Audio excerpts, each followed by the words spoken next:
Hello दोस्तों, रेखा गणित means geometry के इस टॉपिक में आपका अपने यूट्यूब चैनल में स्वागत है। दोस्तों, इस वीडियो के बाद आप लोग सीख पाएंगे और किसी को भी रेखा गणित के बारे में सिखा पाएंगे। आज हम बेसिक से लेकर एडवांस लेवल तक पढ़ने वाले हैं, यानी हर एक छोटी सी चीज़ बताने वाला हूं जो आप पहले कहीं और कभी भी नहीं पढ़े होंगे। चलिए स्टार्ट करते हैं। रेखा गणित, इंग्लिश में इसे बोलते हैं ज्योमेट्री, इसे ज्यामिति भी बोलते हैं। रेखा गणित होती क्या है, चलिए इस पर देखते हैं। गणित की वह शाखा जिसके अंतर्गत रेखा, बिंदु, कोण मापन तथा उनके अंतरिक्ष में सापेक्ष स्थिति और अनेक रेखाओं से संबंधित आकृतियों का अध्ययन किया जाता है, उसे रेखा गणित कहते हैं। दोस्तों देखिए, रेखा गणित में हम रेखा का अध्ययन करते हैं, कोण का अध्ययन करते हैं, बिंदु का अध्ययन करते हैं, गोला का अध्ययन करते हैं, त्रिभुज का अध्ययन करते हैं, ग्रहों का अध्ययन करते हैं। रेखा गणित में रेखा, बिंदु, कोण, मापन आदि सभी चीज़ों का अध्ययन करते हैं, इसे रेखा गणित कहते हैं। इंग्लिश वाले बच्चों के लिए the branch of mathematics under which point, line, angle, measurement and there relative position in space and figure relative to many lines are studied is called geometry। बिंदु क्या होती है, चलिए समझते हैं। बिंदु इंग्लिश में इसे पॉइंट बोलते हैं। वह काल्पनिक स्थान जिसकी लंबाई, चौड़ाई तथा ऊंचाई नहीं होती है, उसे बिंदु कहते हैं। दोस्तों, बिंदु एक इमेजिनरी प्लेस होता है, इसका लेंथ नहीं होता है, ना ही इसका ब्रेथ होता है, ना ही इसका हाइट होता है, सिर्फ इसे इमेजिन किया जा सकता है। इसे हम क्या कहते हैं कि पॉइंट कहते हैं। देखिए यहाँ पर जो भी हम डॉट लगा रहे हैं, इसे हम इमेजिन कर सकते हैं कि यह एक पॉइंट है, यह एक बिंदु है। इसकी लंबाई नहीं माप सकते, इसकी चौड़ाई भी नहीं माप सकते हैं, या इसका दूसरा भी डेफिनेशन हो सकता है, आपको जो भी अच्छा लगे आप याद रखिएगा। एक वृत्त जिसकी त्रिज्या शून्य हो उसे बिंदु कहते हैं। अब जिस वृत्त की त्रिज्या शून्य हो उसे हम क्या कहते हैं, पॉइंट कहते हैं। जैसे कोई हम वृत्त बनाते हैं, उसकी जानते हैं कि हम त्रिज्या कुछ ना कुछ लेते हैं। अब इसकी त्रिज्या लीजिए, कितना लीजिएगा, कुछ नहीं लीजिएगा, तो वही पॉइंट हुआ, यानी इमेजिनरी प्लेस हुआ। ठीक है, अब इसका उदाहरण देखते हैं। जैसे सुई की नोक, प्रकार की नोक, पेंसिल की नोक, नीडल टिप्स, कंपास टिप्स, इसे इंग्लिश में बोलते हैं। ठीक है दोस्तों, बिंदु भी दो प्रकार के होते हैं, एक संरेख बिंदु और एक असंरेख बिंदु। तो संरेख बिंदु को कहते हैं कोलिनर पॉइंट, असंरेख बिंदु को बोलते हैं नॉन कोलिनर पॉइंट। चलिए बात करते हैं संरेख बिंदु। जब तीन या तीन से अधिक बिंदु एक सरल रेखा पर स्थित हो तो उसे हम संरेख बिंदु कहते हैं। अब देखिए क्या कह रहा है, तीन या तीन से अधिक बिंदु एक सरल रेखा, सरल रेखा मतलब कि एक स्ट्रेट लाइन, सीधी रेखा। अभी रेखा के बारे में हम लोग पढ़ेंगे। अगर इस पर तीन या तीन से अधिक बिंदु स्थित हो, इनका नाम रख देते हैं P, Q, R, S, T। इन सभी बिंदुओं को क्या कहेंगे, संरेख बिंदु कहेंगे। संरेख बिंदु यानी एक ही रेखा पर स्थित है, यानी यह संरेख है। इंग्लिश वाला बच्चों के लिए When three or more points line at situated on a straight line, it is called collinear point। असंरेख बिंदु, इसे इंग्लिश में नॉन कोलिनर पॉइंट बोलते हैं। जब तीन या तीन से अधिक बिंदु एक सरल रेखा पर स्थित न हो तो उसे हम असंरेख बिंदु कहते हैं। क्या कह रहा है, जब तीन या तीन से अधिक बिंदु एक सरल रेखा पर स्थित न हो। देखिए एक हम स्ट्रेट लाइन लेते हैं, इस पर सरल रेखा को स्थित नहीं करेंगे, ऊपर या नीचे कहीं भी आप कर सकते हैं। इसका भी नाम P, Q, R, S, A, B, C, D। इन सभी बिंदुओं को क्या बोलेंगे, असंरेख बिंदु, यानी कि यह संरेख नहीं है, यानी कि यह लाइन पर स्थित नहीं है, यह असंरेख बिंदु है। समझ आ रहा है। When three or more points line at no situated on the straight line, it is called non-collinear point। रेखा, रेखा को इंग्लिश में हम बोलते हैं लाइन। बिंदुओं के गमन पथ को रेखा कहते हैं। दोस्तों, बिंदुओं के गमन पथ, गमन मतलब होता है जाना, पथ मतलब होता है रास्ता। देखिए कैसे, बिंदुओं के गमन पथ, जब बिंदुओं के ऐसे dot dot dot dot dot dot dot एक रास्ता बनाएंगे तो इसे एक पथ का निर्माण होगा, एक रास्ता का निर्माण होगा, इसे ही हम रेखा बोलेंगे। The path of travel of point is called a line. या अनंत बिंदुओं के मिलने से बनने वाले पथ को रेखा कहते हैं। अनंत बिंदुओं, दोस्तों एक बिंदु से तो रेखा बनेगा नहीं, इसीलिए अनंत बिंदुओं के मिलने से यहाँ पर बिंदु मिल रहे हैं तो एक रेखा का निर्माण हो रहा है कि नहीं? हो रहा है। तो देखिए अनंत बिंदुओं के मिलने से बनने वाले पथ को रेखा कहते हैं। यह एक पथ का निर्माण हो रहा है, इसी यह रेखा हुआ। The path formed by the joining of infinite point is called a line. Note point, रेखा की लंबाई अनंत होती है, इसका कोई अंत बिंदु नहीं होता है। दोस्तों रेखा में कोई अंत बिंदु होगा ही नहीं। देखिए एक हम रेखा बना देते हैं, इसके दोनों सिरों को बढ़ा देते हैं, रेखा के हम दोनों सिरों को बढ़ा सकते हैं। देखिए इसका कोई अंत नहीं है, रेखा का कोई अंत नहीं होता है, रेखा खंड का अंत होता है। देखिए इस रेखा का कोई अंत नहीं होता है, यही बोल रहा है। The length of the line is infinite, it has no end point, इसका कोई अंत बिंदु नहीं होता है। दूसरा लिखिएगा, रेखा की कोई प्रारंभिक और अंतिम बिंदु नहीं होती है। दोस्तों रेखा की कोई प्रारंभिक और अंतिम बिंदु नहीं होती है। अंतिम बिंदु होने का मतलब कि वो रेखा खंड हो जाएगा, रेखा नहीं होगा। The line has no starting end ending point. तीसरा देखिएगा, एक बिंदु से अनंत रेखाएं खींची जा सकती हैं। दोस्तों एक बिंदु से बहुत सारी रेखाएं खींची जा सकती हैं, ठीक है। Infinite line can be draw from a point. चौथा पॉइंट लिखिएगा, रेखा का क्षेत्रफल शून्य होता है। The area of the line is zero. दोस्तों रेखा का क्षेत्रफल इसलिए शून्य होता है क्योंकि क्षेत्रफल उसी चीज़ का निकलता है जो चारों ओर से घिरा हुआ हो, जैसे वृत्त हो गया, त्रिभुज हो गया, ये भी रेखा से ही बने हैं, ठीक है। अब बात करते हैं कि रेखा के प्रकार, टाइप ऑफ लाइन। दोस्तों रेखा दो प्रकार की होती है। There are two types of line. पहला होता है सरल रेखा, इसे इंग्लिश में बोलते हैं स्ट्रेट लाइन। एक ही बिंदु से सीधी जाने वाली रेखा को सरल रेखा कहते हैं।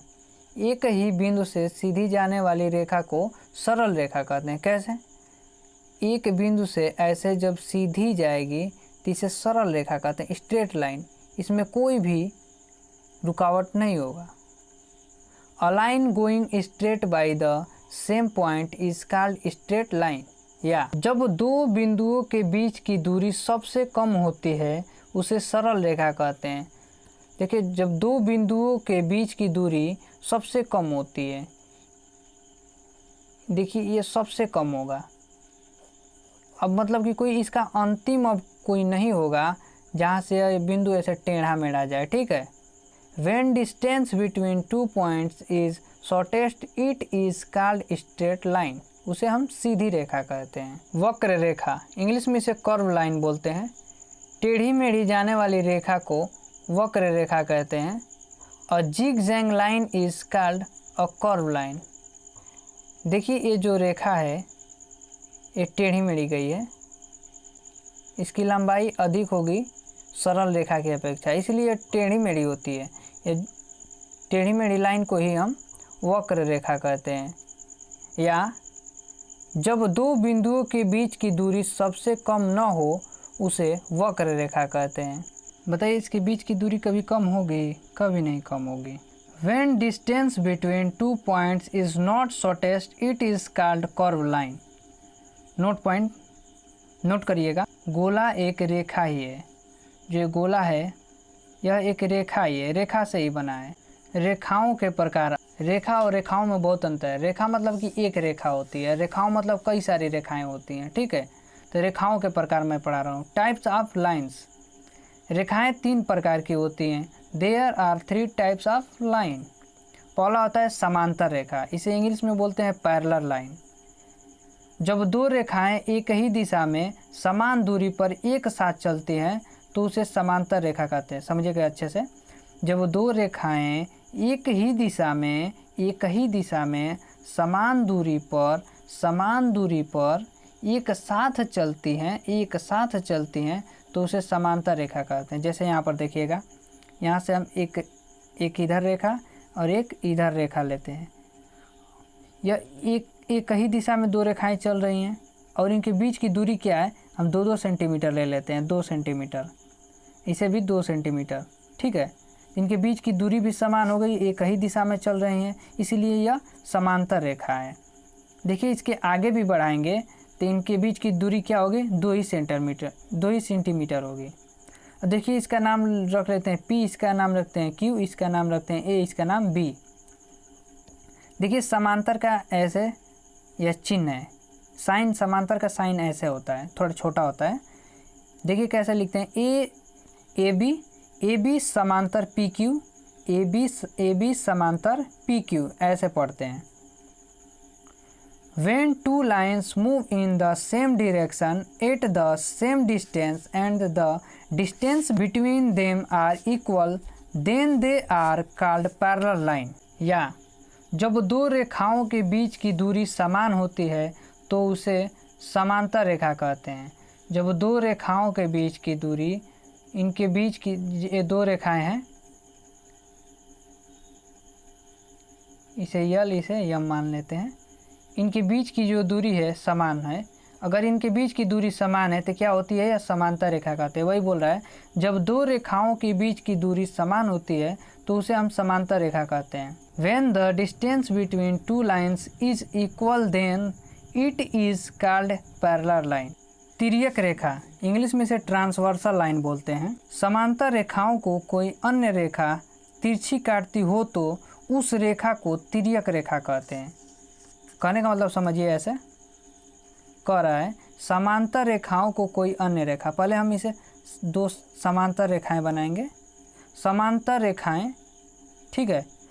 कोई अन्य रेखा तिरछी काटती है, कोई इसे रेखा काट रही है तिरछा, PQ R S, इस रेखा का नाम रख लेते हैं यल। यह क्या कर रही है, यह रेखा इसे तिरछी काट रही है कि नहीं, यहाँ पर काट रही है, इस बिंदु पर और इस बिंदु पर इसे काट रही है, दो जगह काट रही है। तो इसी रेखा को हम क्या कहेंगे, तिर्यक रेखा कहेंगे, ट्रांसवर्सल लाइन, इसी को ट्रांसवर्सल लाइन बोलेंगे, ठीक है। समझ रहे हैं बात। If any other line intersects parallel line then that line is called transversal line. या जब दो या दो से अधिक रेखाओं को भिन्न भिन्न बिंदुओं पर प्रतिच्छेद करने वाली रेखा को तिर्यक रेखा कहते हैं।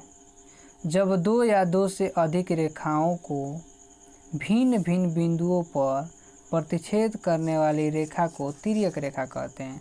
कहने का मतलब है कि जब दो या दो से अधिक रेखाएं हमने ले लिया, इसे कोई तिरछी रेखा काटती है, भिन्न भिन्न बिंदुओं पर काटती है, तो उसे हम क्या बोलते हैं, तिर्यक रेखा बोलते हैं, ट्रांसवर्सल लाइन बोलते हैं। म्हणजे PQRS पर काट रही है, तो इन्हीं को हम क्या बोलेंगे, इसी रेखा को तिर्यक रेखा बोलेंगे, ठीक है। When two or more lines at different point intersect, line is called that transversal line। तीसरा और आखिरी रेखा है संगामी रेखा, इसे इंग्लिश में बोलते हैं कॉन्करेंट लाइन। एक ही बिंदु से होकर जाने वाली अनंत रेखाओं को संगामी रेखा कहते हैं।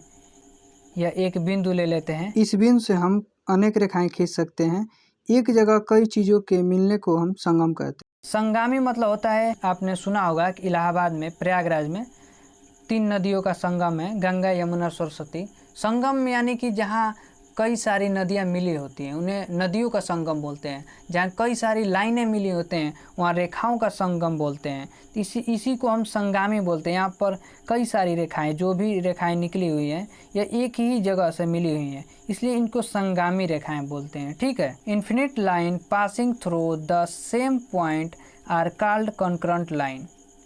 या जब दो या दो से अधिक रेखाओं का प्रारंभिक बिंदु एक ही हो तो उसे हम संगामी रेखा कहते हैं। अब बताइए, इन सभी लाइनों का प्रारंभिक बिंदु एक ही है कि नहीं? इसीलिए इसे क्या बोलेंगे, संगामी रेखा बोलेंगे, concurrent line. When two or more lines have the same starting point, it is called a concurrent line। रेखाखंड, इसे इंग्लिश में बोलते हैं लाइन सेगमेंट। रेखा का वह भाग जिसके दो अंत बिंदु हो रेखाखंड कहलाता है। The part of a line which has two end point is called a line segment। देखिए क्या कह रहा है, ऐसे समझिए। रेखा का वह भाग जिसके दो अंत बिंदु हो। हमने एक रेखा ले लिया, इस पर दो अंत बिंदु ले लिए, इस पर दो बिंदु ले लिए, इसका नाम ए रख दिए, इसका नाम बी रख दिए, और इनकी बीच की दूरी हम माप लेते हैं। कितना का माप लेते हैं, मान लिया कि 6 सेंटीमीटर। तो इनके बीच की दूरी क्या हो गया, माप लिया गया 6 सेंटी। यह दूरी क्या हो गई, निश्चित हो गई। क्या हो गई, यह दूरी निश्चित हो गई। यह रेखा नहीं रह गया, यह रेखा का खंड हो गया। रेखा से यह खंड हो गया, यानी कि अलग हो गया। यह सीमित है, इसको आगे अब बढ़ा नहीं सकते हैं, इसीलिए इसको क्या बोलते हैं, रेखाखंड। रेखा का खंड हो गया, ठीक है। या रेखा पर किन्हीं दो बिंदुओं के बीच मापी गई निश्चित दूरी को रेखाखंड कहते हैं। यही बात है कि दो बिंदुओं के बीच मापी गई दूरी को रेखाखंड बोलते हैं, ठीक है। A fix distance measure between any two points on a line is called line segment. Note करिएगा, रेखाखंड की दूरी निश्चित होती है। रेखाखंड की जो भी दूरियां होती है निश्चित होती है, इसे और अधिक बढ़ाई नहीं जा सकती। 6 सेंटीमीटर, 5 सेंटीमीटर, 10 सेंटीमीटर जो भी होगा निश्चित होगा, उसका एक माप होगा। The distance of the line segment is fix. यह एक फिक्स लाइन होती है। दूसरा पॉइंट है, रेखाखंड को कभी भी बढ़ाया नहीं जा सकता है। जो रेखाखंड होता है उसे कभी भी ऐसे रेखा की तरह बढ़ाया नहीं जा सकता है, यह इसका दूरी फिक्स होता है, ठीक है।